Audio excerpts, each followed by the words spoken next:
Oh, Watt Joseph. I didn't think I'd see you here. Oh, what do you want? There's new Watt cards. Oh, joy. Let me tell you something. That archetype is cursed. Every single time it's done anything, it's been the least fun, least interesting garbage in the universe. Oh, joy, Wattlock. Oh, great, a burn deck. What's the new one do? Loop you for 9? No. Does it set up the Beals FTK? No. Does it file taxes improperly on your behalf? Has that been happening? No. There's no way it does something fair, is there? Yup. Oh my god! I can't believe it! Wait, is it good? Oh, absolutely not. I'll take it.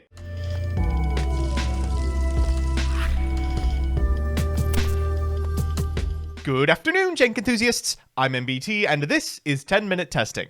Agov is an incredibly rich set, with cards and strategies that bolster the effectiveness of not only the top strategies, but also a few brews that are just on the cusp of playability. Oh yeah, it's also got legacy support for a deck from 2012. Let's look at that. Presenting Watts. What? So here's the list, which I've mostly stolen from Aurora Yu-Gi-Oh! Links in the description. As always, I'll give you a background about the archetype, a little bit of a discussion about what I hope the deck can do, and of course, the card by card. But first, this video is sponsored by Yu-Gi-Oh! Pro Deck. Yu-Gi-Oh! Pro Deck is the #1 place to go if you need a pack simulator, a card database, or want to read a wealth of strategy articles. They also post breakdowns and lists from every major TCG and Master Duel tournament, including the Master Circuit series. Give them a look at www.ygoprodeck.com. With that, let's take a walk with Watt. Watts are an archetype of thunder monsters that, despite the monsters enabling a half dozen different playstyles, have never been used for anything fair ever. Originally, they were famous for Wattlock, a deck that sets up 2 copies of Watthopper for a dupe lock that resists removal. Later, Watt Cobra, who features in this strategy, was part of one of the most annoying stun strategies of all time alongside Messenger of Peace. Finally, in some truly heinous burn decks, Watt Giraffe was a single card that dealt 1200 damage, which is often enough. These cursed circuits were doomed to tier 20, where they did one thing and one thing alone: annoy the hell out of people at your local. Until now, Watts have finally figured out something to do, and it's not even make Durandal with Wattfox equipped. Using new support found in Agov, notably Watt Tuna, Watt Kingdom, and Watt Taurus, the strategy's actually got legs. Well, I guess Giraffe does at least. By attacking directly with Watt Cobra, we can add Tuna, attack directly, quick synchro into Watt Taurus, then quick synchro again into Watt Hydra, which is a discount Yadalock. Listen, when I said there's nothing this deck does that isn't annoying, I meant it. Unfortunately, get an attack in a la Gren Maju is the MO of a half dozen bad decks, so we're supplementing these superconductors with a kaiju package designed to simplify game states. Listen, there's even a Thunder King! So with that, let's get into the card by card. First up, the Kaiju, 3 copies of Thunder King, 1 copy of Doggeran, 2 copies of Gamciel. After that, we've got the Watts, 3 copies of Watt Giraffe, which can attack directly, and if it does, can prevent your opponent from activating cards or effects for the rest of the turn. Next up is Watt Cobra, which can attack directly, and if it does, can add a Watt monster from your deck to your hand. Your target is almost always going to be this one, Watt Tuna, which admittedly is a very funny name, as it is a tuna. This card can attack directly, and at the end of the damage step, if your monster inflicted battle damage to your opponent, you can special summon this card from your hand. When this card inflicts battle damage to your opponent by a direct attack, you contribute it on the field and 1 or more non-tuner monsters from your hand or face-up field to specially Watt Synchro monster whose levels equal the total levels of those tributed monsters. Usually you're going to be summoning the Watt Cobra, searching the Watt Tuna, and then tuning into a copy of Watt Taurus. After that, we've got 3 Ash Blossom and Joy Spring, and 2 Ghost Mourner and Moonlit Chill. For spells, the name of the game is cards that simplify the game state, which is why we are in 2 copies of Lightning Storm, 2 copies of Triple Tack, and 3 Interrupted Kaiju Slumber. For Watt cards, we're on Watt Train, which can add Watt cards with different names from your deck to your hand, except for Watt Train, up to the number of Thunder monsters you control with different names. Then during your main phase, except the turn this card was sent to the graveyard, you can banish it to special summon as many Watt monsters as possible with different names from your hand. Great for unclogging, provided you survive. We've got Watt Kingdom, which is a new card. Your opponent cannot activate the effects of a monster that activate when it's normally special summoned while in the same column as a card or a Watt monster you control, and you can target a Watt monster you control to special summon a Watt monster with a different name from your deck. Then you lose life points equal to the special summoned monster's attack, and you can special summon for the rest of the turn except for Thunder monsters. After that, we've got Watt Cancel, which is A weird inclusion, though it prevents an opponent from normal or special summoning a monster, as long as you can discard a Watt monster to pay for it. And we've got 3 Pot of Prosperity and 3 of this card, Original Bamboo Sword. This causes an equipped monster to gain 0 attack, and if it inflicts battle damage to an opponent by a direct attack, which of course all your Watts have the capacity to do, you can destroy all monsters your opponent controls. A great way to clean up board states if all you have is the Singleton Kaiju in hand. Finally, in the extra, we have new Synchros. PogChamp Wataurus can attack directly, and when it inflicts battle damage to your opponent by a direct attack, you can shuffle a Watt Tuner from your graveyard into face-up non-tuner Thunder monster you control into the deck to special summon a Watt Synchro monster from your extra deck. Your usual target is going to be Watt Chimera. This card can attack your opponent directly, and when it does, you can put a random card from their hand on top of their deck. And of course, we also are playing a copy of Watt Hydra. This card can attack your opponent directly, and when it inflicts battle damage to your opponent by a direct attack, you choose a card in your deck and remove it from play. Then you get it 2 turns later. That's right. They gave it a gold Sark. After that, we've got a bunch of cards that probably won't come up. Zeus, Baguska, Exciton Knight, Abyss Dweller, White Woman, Access Code Talker, Nightmare Unicorn, SP Little Knight, Summer Summoner, and IP Masquerena in the side. We've got a Dino Wrestler, Pankratops, 3 Droll and Lockbird, Called by the Grave, Twin Twister, Evenly Matched, Goes and Match, and Solemn Judgment. So with that, let's jump into the games. Our first match is up against Adventure Phantom Knight Horus. And buddy, it's not the first week of the new format. You can't expect a deck like this is going to win. We're going to begin by ashing their copy of Water Enchantress. They will follow it up with putting the hand in the sarcophagus. They're going to send a couple of cards from the deck to the graveyard and then reborn them immediately so they can make a copy of the Zombie Vampire. Really scared to activate this card while Tyr's around, but it pays off. They get a tuner, they send us an Interrupted Kaiju Slumber, and they grab some cards of their own. They're going to go for Shadebrig and Torn Scales here to make Rusty Bardish. They're going to activate its effect to set a copy of Fogblade and send a copy of Ragged Gloves to the graveyard, which can then trigger the effect of the Torn Scales. Ancient Cloak can grab a Silent Boots, special Silent Boots, overlay for a copy of Leviar. Leviar bring back this copy of Ancient Cloak. Ancient Cloak target the Rusty to increase its attack until the end of the turn. Then Wings bring back this copy of Torn Scales. That's going to turn into a Break Sword. Bardish target the Break Sword, and they will bring back 2 monsters from their graveyard as 4s in order to enable Evil Swarm Nightmare. Finally, they're going to make a copy of Masquerena and pass turn. Our hand looks pretty good. We should be able to clean this up. We'll begin with Interrupted Kaiju Slumber. They're going to chain Masquerena, and that means what they make is going to be protected. SP Little Knight here. We're going to go Thunder King and give them a copy of Gamciel. They're going to banish our Thunder King, but we can Lightning Storm in order to eat the back row. Afterwards, we'll banish the IKS from the graveyard, and then we'll fire Triple Tactics Talents to draw a couple of cards. Perfect. We'll go Thunder King here, and a Watt Cobra will attack over the Little Knight, then attack directly with the Watt Cobra, activating its effect in order to grab from deck to hand a Tuna. Unfortunately, because our opponent has no hand whatsoever, that means we aren't going to be able to Yada Lock them, but we are still going to be able to do some stuff. We'll go Taurus directly for 16, then activate Taurus's effect to get a copy of Watt Hydra. Now, unfortunately, that's the gold Sark effect, so I'll see you in 2 turns.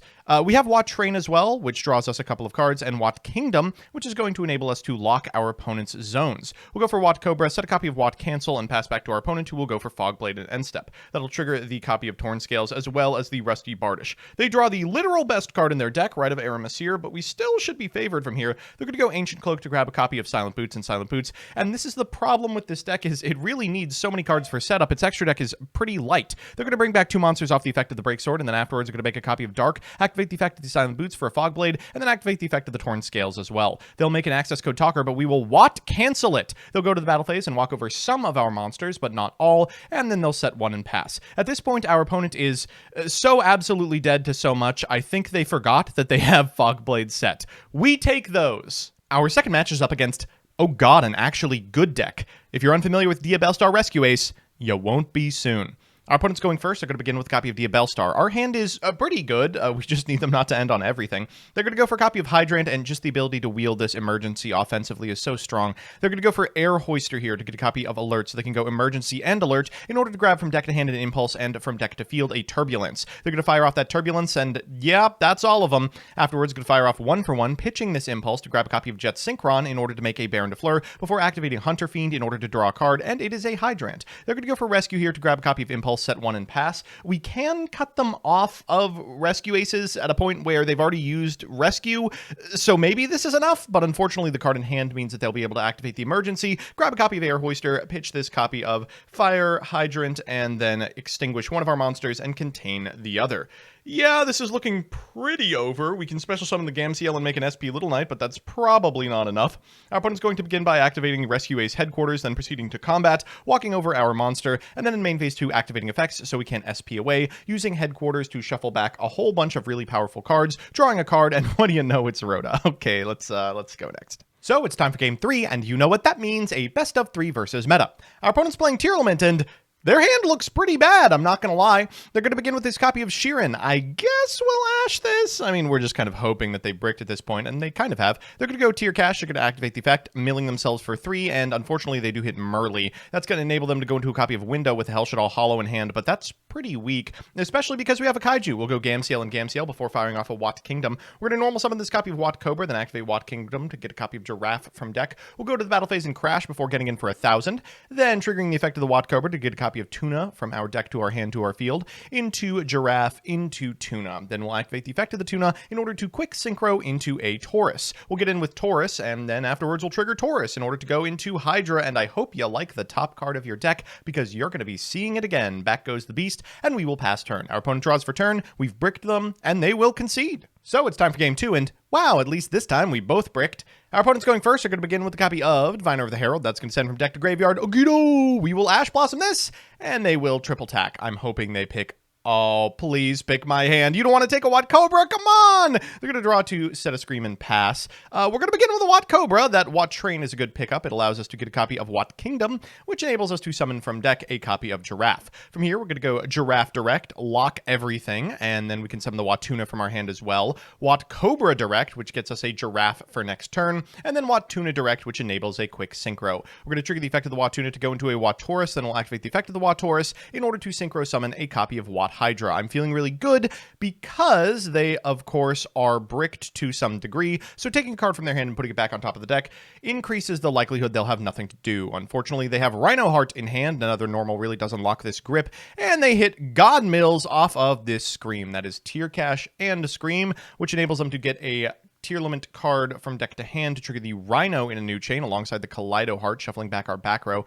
They'll go for the effect of the Celiac in graveyard for a copy of Shiren, then they'll activate Shiren's effect, summoning it and pitching this copy of Nailshadal Hollow, which allows them to mill like 15 cards off of it and the Kelbeck. From here, they can go into Sprint into Merly. They can trigger the effect of the Merly, shuffling back that Destiny Hero Malicious, and then activating the effect of the Dangerous, putting the Malicious back so they can put the Trivi Karma in graveyard to grab a Pellerino. We do have them at 2k, so they are dead if it gets back to our turn, but it is not getting back to our turn. They're going to draw a card off the beast here, go to the battle phase, and alright, we'll go to game 3. So it's time for that all-important game 3, and our opponent's going first and has a really strange grip. They're going to begin with a copy of Pellerino to grab a copy of Shiren. They're going to activate Scream, then activate Shiren's effect, pitching this copy of Malicious and milling some pretty good ones. Tier Cash and Scream once again. That's going to grab them a Celiac and mill a couple more cards. And they hit Nagito! They're going to activate it and the Hellshadal Hollow for 1, followed up with a Trivi Karma in order to grab a Meta Noise, then Malicious in order to summon itself. Destrudo targeting the Malicious, and they'll end on an SP Little Knight. This is a little formidable, but not unbeatable. We're going to begin with a copy of Interrupted Kaiju Slumber to clear up this board state. Our opponent's going to activate the effect of the Shiren in graveyard, but we've got a Called by the Grave. Okay, they're at 4,000 because of that Destrudo. We might be able to OTK here. We're going to go Wat Kingdom, targeting this copy of Wat Tuna to get a Wat Giraffe to turn off the back row. Then we'll activate Wat Train to draw, 3 cards. Afterwards, we're going to go for an Original Bamboo Sword, attack directly for 12, trigger the effect of the Original Bamboo Sword, pop our opponent's field, and oh my god, we did it! So we're back with the deck, and, well, we literally only won because our opponent bricked twice. Let's do the pros and cons. First to the pros. 1, Wat Kingdom acting as an on-summon floodgate means your opponent can struggle to come back from having their board broken, especially if that deck is Link-centric. 2, Wat Train and Wat Cobra generate huge advantage for you and follow-up for your next turn. And 3, you don't even have to play Watlock. And the cons. 1, it's very hard to get the engine started. You need to see both a Wat Monster and Wat Train or Wat Kingdom to start your advantage and damage pushing, and any form of negate or removal is devastating for the deck. 2, despite attacking directly, the deck actually struggles with OTKing or removing bigger monsters in engine, as all of its monsters cap out at 1800 attack.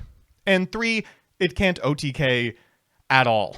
Unless you find a way to multiple Wats and a board breaker, the deck struggles to put out damage in one turn, instead gaining advantage and chipping damage alongside locking some zones from on-summon effects.